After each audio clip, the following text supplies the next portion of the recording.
In diesem Video zeige ich euch ein Käsekuchenrezept, das ich mir aus verschiedenen Quellen selbst zusammengestellt habe. Ich probiere dieses Rezept heute zum ersten Mal aus und bin schon echt gespannt, ob auch alles gut läuft. Außerdem teste ich noch einen Tipp, den mir einige von euch gegeben haben, und zwar stelle ich beim Backen eine Tasse Wasser mit in den Ofen. Das soll nämlich verhindern, dass der Käsekuchen einreißt, aber mal sehen, ob das auch wirklich funktioniert. Als erstes bereite ich den Mürbeteig zu. Dafür brauchen wir 250 Gramm Mehl, 85 Gramm Zucker, ein Päckchen Vanillinzucker, eine Prise Salz, 125 Gramm kalte gewürfelte Butter, ein mittelgroßes Ei und einen halben Teelöffel Backpulver.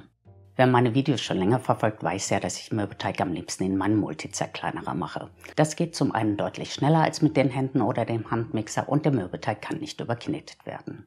Erst kommen die trockenen Zutaten in die Schüssel, dann die kalte Butter und dann alles kurz durchmixen, bis eine sandige Masse entsteht.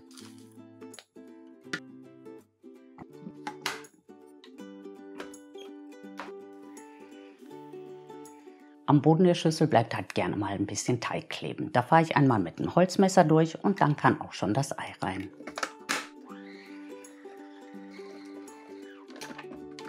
In diesem Fall hat es auf Anhieb gleich ganz gut geklappt, aber manchmal sammelt sich der Teig an einer Stelle und bleibt da kleben. Dann muss man ihn halt zwischendurch ein paar Mal lösen und auflockern. Da ich heute nicht mehr so viel Zeit habe, stelle ich den Teig über Nacht in den Kühlschrank. Aber wer möchte, kann ihn auch gleich weiterverarbeiten. Vor ein paar Jahren habe ich schon mal ein ausführliches Video dazu gemacht, wie man den Mürbeteig perfekt in die Springform bringt. Deshalb kürze ich diesen Teil hier etwas ab, aber den Link für das Video findet ihr unten in der Videobeschreibung. Für den Boden nehme ich jetzt 2/3 des Mürbeteiges. Den kann man ganz einfach mit Hilfe eines Tortenhebers auf dem Boden der Springform verstreichen.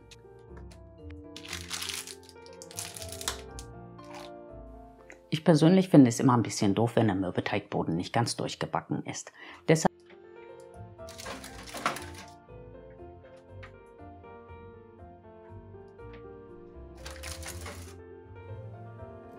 Für den Rand habe ich schon mal einen Streifen Backpapier vorbereitet. Der Teig kommt auf den mittleren Streifen, etwas flach drücken, die Seiten umschlagen und mit Hilfe eines Tortenhebers gleichmäßig verstreichen.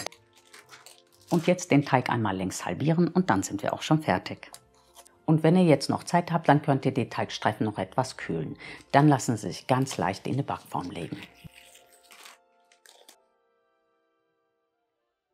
Und nun zur Füllung. Dafür brauchen wir 750 Gramm Magerquark, 150 Gramm Zucker, je nach Geschmack etwas Limetten- oder Zitronenabrieb, 125 Milliliter Schlagsahne, 75 Gramm Butter, 4 mittelgroße Eier und entweder 4,5 Esslöffel Speisestärke oder ein Päckchen Vanillepuddingpulver. Wichtig ist hier jetzt, alle Zutaten bis auf den Eischnee nur kurz und behutsam umzurühren. Wenn man hier nämlich zu viel Luft einschlägt, dann geht der Kuchen beim Backen zu stark hoch und fällt beim Abkühlen wieder zusammen.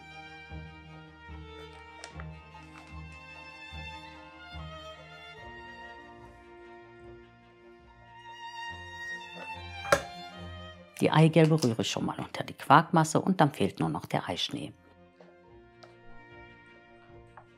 Und damit wären wir jetzt auch schon beim wichtigsten Teil, und zwar darf der Eischnee jetzt nicht so fest aufgeschlagen werden, dass man sich die Schüssel über den Kopf halten kann. Ich schlage die Eiweiße zusammen mit dem restlichen Zucker nur so zu etwa 3/4 fest, so lässt es sich dann ganz einfach unterheben.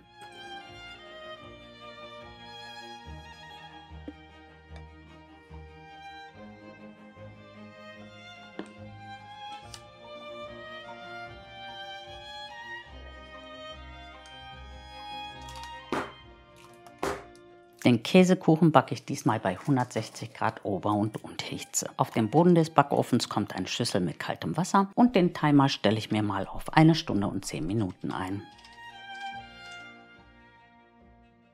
Ich habe jetzt mal ein bisschen durch die Ofentür geschielt und da sind tatsächlich schon einige Bläschen an der Oberfläche aufgeplatzt, ohne große Krater zu hinterlassen. Das Wasser scheint also tatsächlich zu helfen, aber schauen wir uns das nochmal aus der Nähe an. In der Mitte ist er ja noch etwas weich, aber er backt ja noch nach.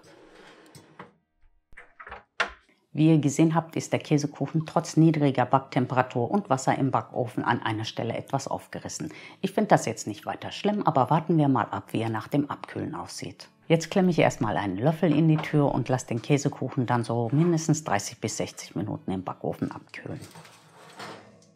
Der Kuchen hat sich beim Abkühlen ein bisschen gesetzt und so hat sich der Riss von vorhin ganz gut geschlossen.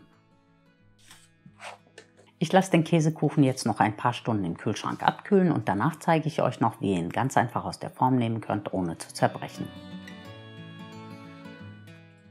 Jetzt, wo der Käsekuchen richtig abgekühlt ist, könnt ihr ihn erstmal auf ein Brett stürzen, um die Springform und das Backpapier zu entfernen. Und dann müsst ihr den Kuchen nur noch einmal richtig rum auf die Tortenplatte stürzen. Und jetzt kommt noch der Anschnitt, den sich viele von euch wünschen.